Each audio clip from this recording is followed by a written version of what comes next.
Welcome, dear students. I am one of your tutors and I am in charge of explaining to you grammar connections, which is at the end of each unit after the review. In this part, the idea is to contrast two grammar forms so that you can understand the two much better. Let's begin with Unit 1. In Unit 1, I am going to explain the difference or contrast so and that.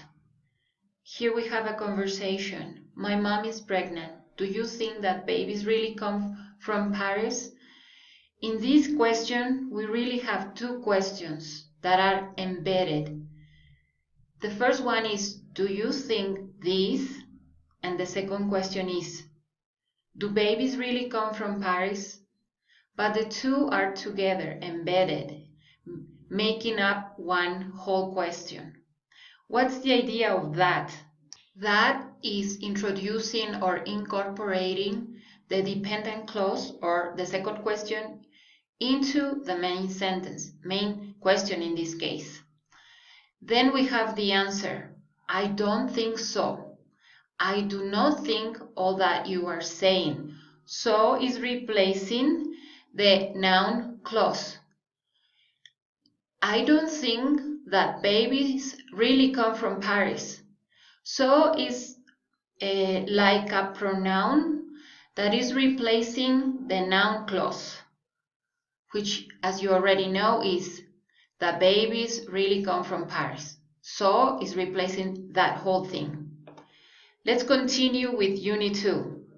Here we have be supposed to and the negative be not supposed to. And the examples, it's your duty to make tea at 11. Let's use be supposed to. You are supposed to make tea at 11. Supposed to means it is said to, as in the example you have here. Why hasn't the teacher come to school today? She's supposed to be ill. She is said to be ill. Supposed to means planned, arranged, or expected. So the kind of behavior that is expected.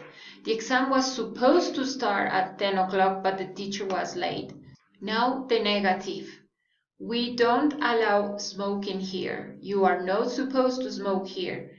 You are not supposed to means something is not allowed or advisable. Like she's not supposed to speak Spanish in class. Let's continue with unit number 3. In the reporter speech, the difference between say and tell. You say something, you tell someone something. So let's see what the difference is between the two.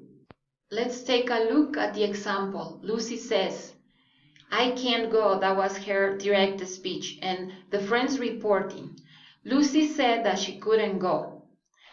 Say something to someone. After say, you have the direct object, which is something, what was said, and the indirect object is to whom it was said. Like, take a look at the example here. Let's complete it. Lucy said something that she couldn't go, direct object. And what about the example we have with tell? Lucy told her friends that she couldn't go. Lucy told. After told, we have the indirect object, her friends, and the direct object, which is what she said, that she couldn't go. Let's continue with Unit 4. Here we have the levels of probability. We have the use of must, may, and might to show probability. Must is in the scale, the highest, in this case, 80% level of probability. Let's take a look at the example. Someone is knocking on the door. I am sure it is my brother. He promised me to come today. Someone is knocking on the door. It must be my brother. It must be my brother is 80% of the probability. Let's continue with the use of may and might. It is possible that something will happen in the future or is happening now. May with 50% of probability and might less than the 50% of probability. They may be arriving tomorrow, 50% of probability, and he might be away on holiday at the moment. If that is even less. Let's continue with unit. Here we have used to and be used to. What's the difference between the two? Mainly time. Used to for the past and be used to for the present. And the two talk about habits mostly. Let's see. When you were young, did your parents used to read bedtime stories to you? My parents used to read bedtime stories to me when I was young. They would read them to me. That was a habit in the past. Probably it doesn't happen anymore, but it used to. That was a habit in the past. The negative form, here we have, they didn't used to read stories to me. Take a look at use. We are not using D anymore since the negative and the past tense is already in the auxiliary. They didn't used to read stories to me.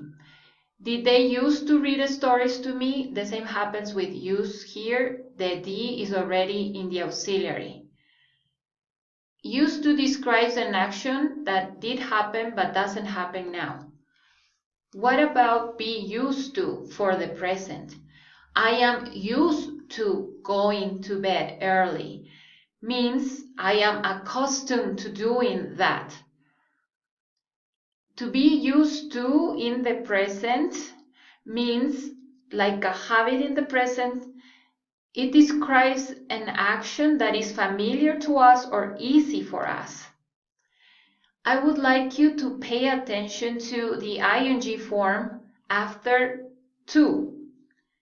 To is a preposition.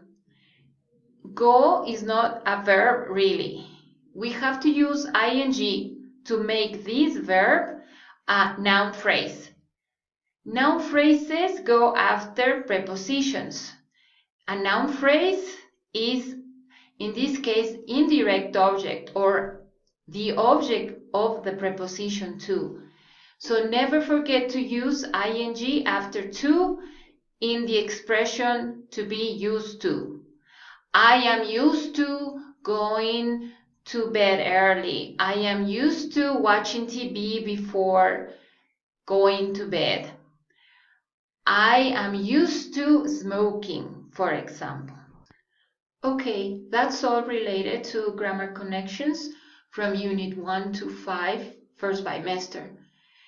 If you have questions, please ask your tutor. And I was really glad to explain this part of the grammar to you. And see you next video. Goodbye.